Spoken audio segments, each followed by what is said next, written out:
So this is nearly over. Let's continue the madness. So yeah, this exists. I like it. There's not much to really add on to for the non-spoiler part. So this is going to be even less than a minute. But I do like how the characters improve during this. There definitely are some moments where you feel the connection within the characters. But what I want to talk about more is more specifically the things, let me just point to it, the things connected to this thing here. So why don't I go ahead and start talking about that? So this deals with, I had to re-record this twice. One, because I said something stupid, and the second one, because my iPad was like 10%, and I feel like I have to tell you by disconnecting the recording. But besides the point, this thing here. It is with, like, the school festival. And do I like it with, like, oh, what classes they do? But I like the idea that at a certain point, because there's 2 points I love. One is, way before this, is the read-receive message little segment. Where it's like, oh, I'm going to read it. And it's like, oh, no. She doesn't know about read-receive. I'm like, oh, yes.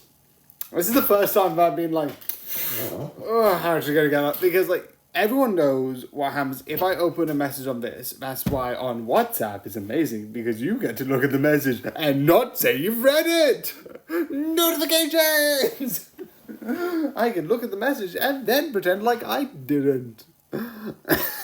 It's very, very interesting. But I like the idea that she didn't, so she'd read it.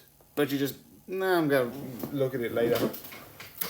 But it's an instant read received. So it's like instant. Obviously, if the phone's open naturally and you're just sleeping and you slept with the phone open, obviously it will read receive and you wouldn't be able to say that you didn't notice it. That's why I like the idea that he sent it to another group chat and then sent it back and then called. And then that was the moment where I was like, oh, is he? And then she was like, oh, no, sorry, that was me. And I was like, that was so close. But that leads to, more importantly, the whole mystery he pulls off. With the balloons, we're trying to get this thing organized. We're trying to do this thing. I also like the idea that he knows that one of his friends is really interested in mysteries. So he just changes a bunch of locks to absolute meaningless nonsense. So that she will be preoccupied throughout his entire thing. She would not care. And I like he did the same for like a couple others. Like he's like put them in specific places so specific things would play out, which is clever. I just like that. It's his thing of finally like, because they have a thing about like giving a heart that means a certain thing. I also like the very hilarious thing that like sort of like tech person was like, didn't know about the thing, gave a heart, and was like, oh yeah, that probably makes sense. And then later when he sees the player, it's like, oh fuck. I didn't mean that, I just wanted to give you something nice. Shit. Which is the most hilarious thing of like, oh. I also like when you get into it, you finally have these two being like, here. And I like at the end, because you've had another thing which is going along.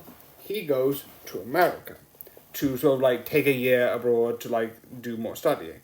I also like the idea that he's like, join me, come with me. And I find it so fun because of that. I like those, I should be going to bed because it's midnight. But this is really fun and really entertaining. And it's one of the most insane things that I feel like you should watch. This is also going to be small. It's basically, this is fun. I said why in like the mysteries. And I definitely like that season because of this. Again, I said this in, I think, the other review. this is just a weird show with the idea of love being war. Love is for love. Question mark. I don't get it. I don't, but it's fun nonetheless. I think the idea is just really interesting in that insane, vibey way. So I hope you enjoy and good night.